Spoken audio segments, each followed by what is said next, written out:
Malam itu Amber Geiger baru saja pulang dalam keadaan lelah. Selama 14 jam dia berada di lapangan sebagai polisi Dallas. Saat menyusuri lorong menuju apartemennya dengan nomor 1378, dia kaget karena pintu apartemennya tak terkunci. Ia melihat siluet dari apa yang ia yakini sebagai pencuri di apartemennya. Nalurinya sebagai polisi langsung bereaksi. Dia segera memegang pistol. Saat itu dia masih mengenakan seragam aparat lengkap dengan semua peralatannya. Di ruang tamu, dia melihat sesosok pria berkulit hitam duduk menonton TV sambil makan es krim. Entah apa yang dipikirkan. Tanpa berpikir panjang, perempuan 31 tahun tersebut langsung menarik pelatuk dan menembaknya. Sekian detik dia puas karena penjahat yang masuk ke rumahnya tersebut tersungkur jatuh. Tapi setelah itu dia tersadar, ternyata dia salah masuk apartemen. Geiger tak mengecek bahwa apartemen yang dimasukinya itu sebenarnya bernomor 1478, beda satu lantai dengan apartemennya. Pria yang ditembak merupakan penghuni apartemen tersebut, namanya Bottom John. Kejadiannya tanggal 6 September 2018. Peristiwa itu menggoncangkan Amerika Serikat karena si penembak adalah orang kulit putih dan korbannya kulit hitam. Insiden ini juga memanaskan lagi polemik soal rasisme. Betapa hancur dan sedihnya keluarga korban, termasuk adik korban, Brian John. Amarah berkobar dalam hatinya. Ia sering berkata kepada teman-temannya bahwa dia akan membalas dendam dan membunuh pembunuh kakaknya tersebut. Berbulan-bulan, Brian John jalani hidup yang penuh kepahitan. Tapi ia sadar bahwa amarahnya tidak boleh terpendam dalam dirinya. Dalam salah satu wawancaranya dengan CNN, ia berkata bahwa kesediaannya untuk memaafkan Geiger akan menolongnya untuk memiliki roh yang memaafkan bagi yang lain. Sampai saat ketika ia harus menyampaikan pernyataan di sidang si pembunuh tersebut setelah pengadilan menjatuhkan hukuman 10 tahun penjara kepada Geiger pada tanggal 2 Oktober 2019 dengan terbata-bata dan dengan kekuatan yang mulai tersusun, Brian John mengucapkan kata-kata pengampunan. Bukan hanya itu saja, berikutnya ia melakukan tindakan yang mengagetkan seluruh warga Amerika Serikat. Brian John memohon untuk boleh memeluk pembunuh kakaknya kepada sang hakim.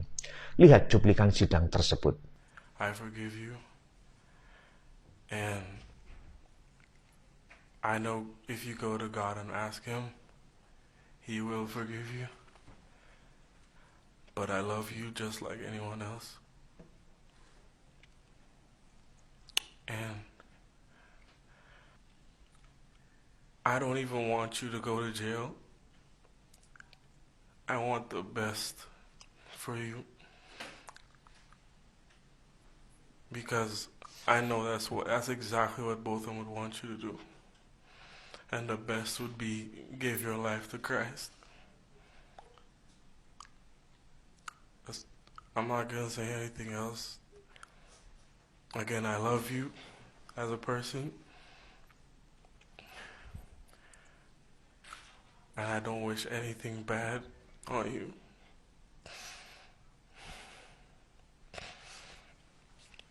I don't know if this is possible, but can I give her a hug, please?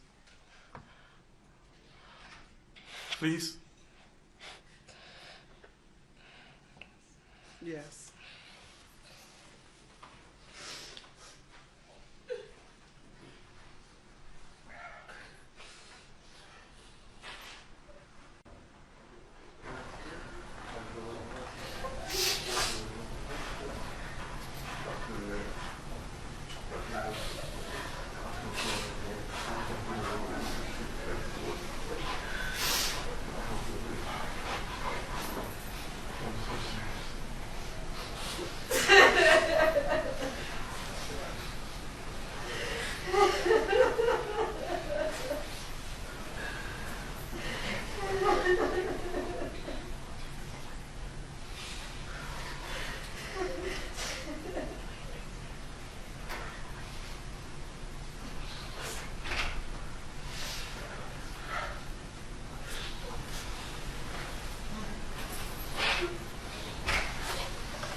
Suasana sidang yang tegang tiba-tiba diselimuti dengan atmosfer cinta kasih, manakala Brian John mengucapkan pengampunan, memberikan pelukan kasih Kristus kepada Geiger, pembunuh kakaknya.